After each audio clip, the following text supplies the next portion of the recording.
वो आग लगी हुई है और अब आग फैल रही है, वो मिज़ोरम तक पहुंच गई है।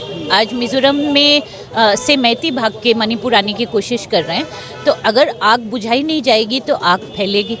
प्रधानमंत्री सिर्फ विदेशी दौरा करने के लिए नहीं हैं, प्रधानमंत्री देश के अंदर भी उनकी नैतिक जिम्मेदारियां हैं। ये मणिपुर का वाक़या सिर्फ मणिपुर का नहीं, सारी दुनिया के सामने हमारा भारत महान, हमारा ग्रेट इंडिया, हमारा हिंदुस्तान को कि हमारे हिंदुस्तान की इज़्ज़त को आपने पारा पारा कर दिया। इसका सज़ा आपको आवाम अपने वोट के ज़रिए से देंगे, क्योंकि हिंदुस्तान आपकी ज़मीन नहीं, ये तमाम लोगों का खून, तमाम लोगों का बलिदान की बुनियाद पर हमारा हिंदुस्तान 15 अगस्त 1947 को आज़ाद हुआ। ये जब से तख्त में आए, आप कभी हिंदू मुस्लिम, कभी सिख ईसाई, हर जगह भेदभाव का लगाकर अपने वोट बैंक को तलाश करके इस मरतबा मणिपुर का वाक़या सिर्फ मणिपुर का नहीं, हमारे पूरे हिंदुस्तानी बाशिंदों से हमारी गुजारिश है, हिंदुस्तानी वासियों से गुजारिश है कि इस मरतबा अपने वोट के ताकत के ज़रिए से मोदी को नहीं, बीजेपी को ऐसा हिंदुस्तान से भगाएं ताकि आपस में मोहब्बत, आपस में इत्तेहाद पैदा रहे और वही भारत जो 15 अगस्त 1947 को आज़ाद हुआ था, एक हमारा ग्रेट भारत, हमारा महान भारत, एकता भारत मिसाल बन जाए।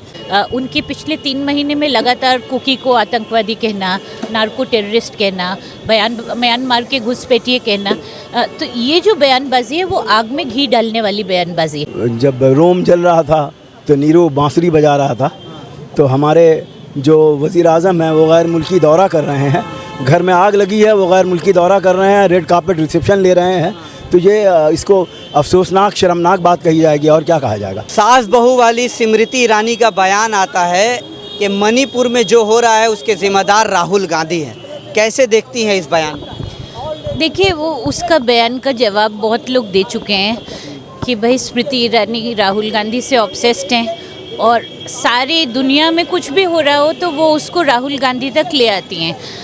उसकी मुझे चिंता कम है। यहाँ जो आज सारे लोग जमा हुए उनको इसकी चिंता ज़्यादा है कि प्रधानमंत्री मोदी जी जो मौन साधे हुए हैं मणिपुर की परिस्थिति पे, संसद में बयान नहीं दे रहे, कुछ कहने के लिए तैयार नहीं है कि मणिपुर में शांति वो लाएंगे या ला चुके हैं या शांति की वो अपील कर रहे हैं। ऐसी कोई बात प्रधानमंत्री होके नहीं कर रहे, बाकी मंत्री प्रधानमंत्री का ही उदाहरण फॉलो कर रहे हैं, क्योंकि प्रधानमंत्री को भी इस समय इंडिया ही सूझा जो अलायंस बन रहा है अगले चुनाव के लिए। तो स्मृति ईरानी भी अब चुनाव के टर्म्स में ही बातचीत कर रही हैं।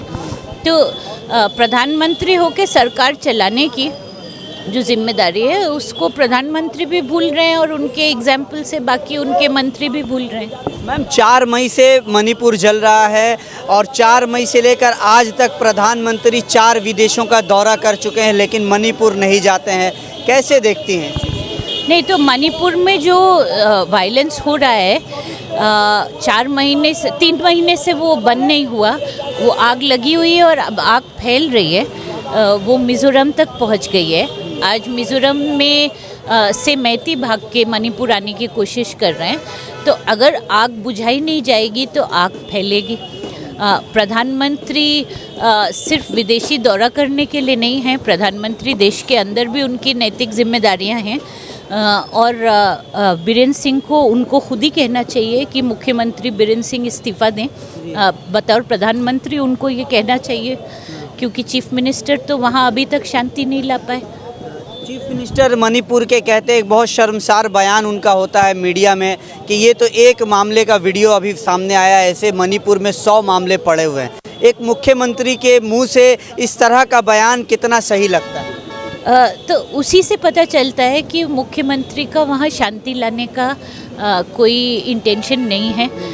उनके पिछले 3 महीने में लगातार कुकी को आतंकवादी कहना, नार्को टेररिस्ट कहना, म्यांमार के घुसपैठिए कहना, तो ये जो बयानबाजी है वो आग में घी डालने वाली बयानबाजी है। तो अगर मुख्यमंत्री की मंशा ऐसी नहीं है कि वहाँ दंगे ख़त्म हों, तो उसको और किस नज़र से देखें कि उनको फिर मुख्यमंत्री पद से किसी को हटाना चाहिए ताकि वो मुख्यमंत्री होकर। आज कुकी वहाँ क्या कह रहे हैं कि अगर यही प्रशासन रहा, यही पुलिस प्रशासन है और यही राजनेता हैं, तो हमको शांति की कोई उम्मीद नहीं है।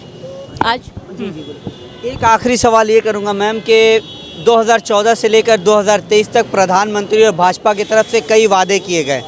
आज प्रधानमंत्री ने ये वादा किया है कि थर्ड टर्म में, प्रधानमंत्रीशिप के अपने थर्ड टर्म में वो हिंदुस्तान की इकोनॉमी को तीसरे नंबर पर पहुंचा देंगे, ये वादा किया है। कैसे देखते हैं इस चीज़ को?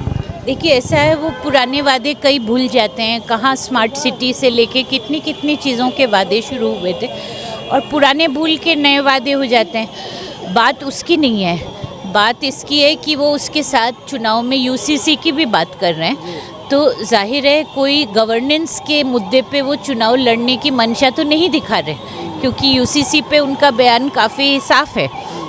तो ऐसे ही मुद्दे वो भी ला रहे हैं जो लोगों को विभाजित करें, डिविजिव इशू जिसको बोलते हैं। तो अगर ऐसे ही मुद्दे चलते रहेंगे जो प्रधानमंत्री की पार्टी की राजनीति है, तो कहीं ना कहीं वो प्रधानमंत्री का जो नैतिक कुछ जिम्मेदारियां बनती हैं बतौर अपने पद के, वो तमाम जिम्मेदारियां आज भूल रहे हैं। चल रहा होता है, प्रधानमंत्री विदेशों का दौरा कर रहे होते हैं, कैसे देखते हैं इस चीज़ को? वो कहा जाता है कि जब रोम जल रहा था तो नीरो बांसुरी बजा रहा था। तो हमारे जो वज़ीर आज़म हैं वो गैर मुल्की दौरा कर रहे हैं, घर में आग लगी है, वो गैर मुल्की दौरा कर रहे हैं, रेड कार्पेट रिसेप्शन ले रहे हैं। तो ये इसको अफसोसनाक शर्मनाक बात कही जाएगी, और क्या कहा जाएगा। मणिपुर के मुख्यमंत्री जो है एन बीरेन सिंह, उनका इस्तीफ़ा अब तक खुले लफ्ज़ों में नहीं मांगा गया। वो किस मुंह से मांगे? काबा किस मुंह से जाओगे गालिब, शर्म तुमको मगर नहीं आती। वो किस मुंह से मांगेंगे जब गोधरा 2002 में वो सारा वाक़या जो मणिपुर में हो रहा है उसका लार्जर स्केल में वो वाक़या हुआ था।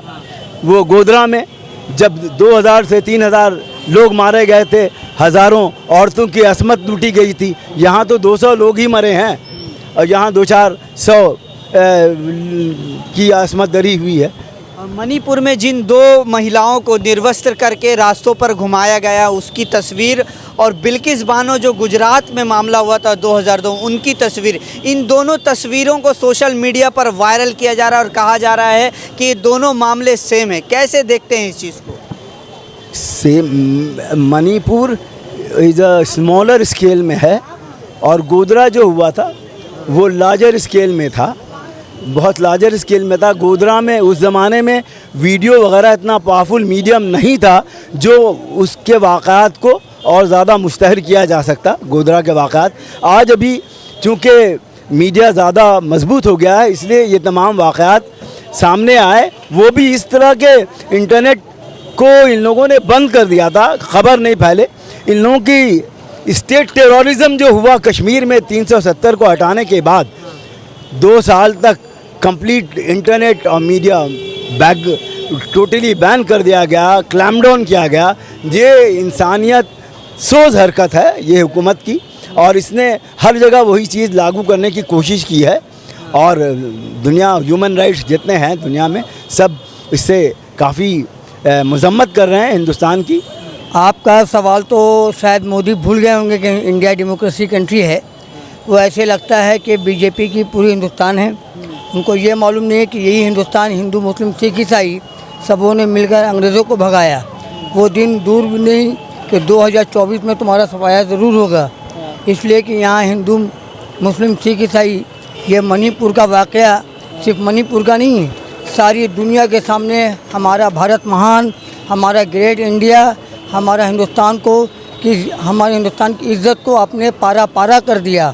इसका सज़ा आपको आवाम अपने वोट के ज़रिए से देंगे, क्योंकि हिंदुस्तान आपकी ज़मीन नहीं, ये तमाम लोगों का खून, तमाम लोगों का बलिदान के बुनियाद पर हमारा हिंदुस्तान 15 अगस्त 1947 को आज़ाद हुआ।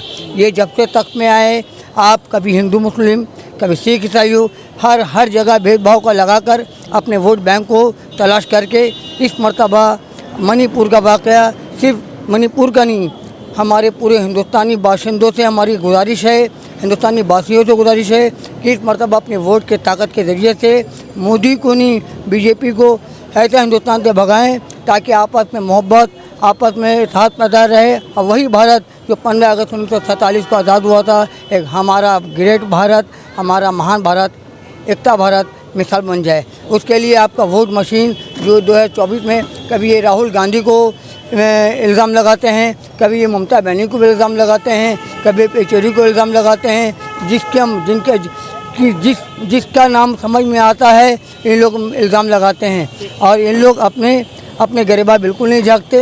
लेकिन हमारे पूरे हिंदुस्तानी वासियों से अपील है कि 2024 में मणिपुर का वाक़या को देखते हुए आप बीजेपी और हमारा नरेंद्र मोदी को पूरी तरीके से ऐसा शिकस्त दे ताकि वो हमारे हिंदुस्तान में किसी किस्म का फ़र्का वाराना माहौल नहीं कायम कर सके।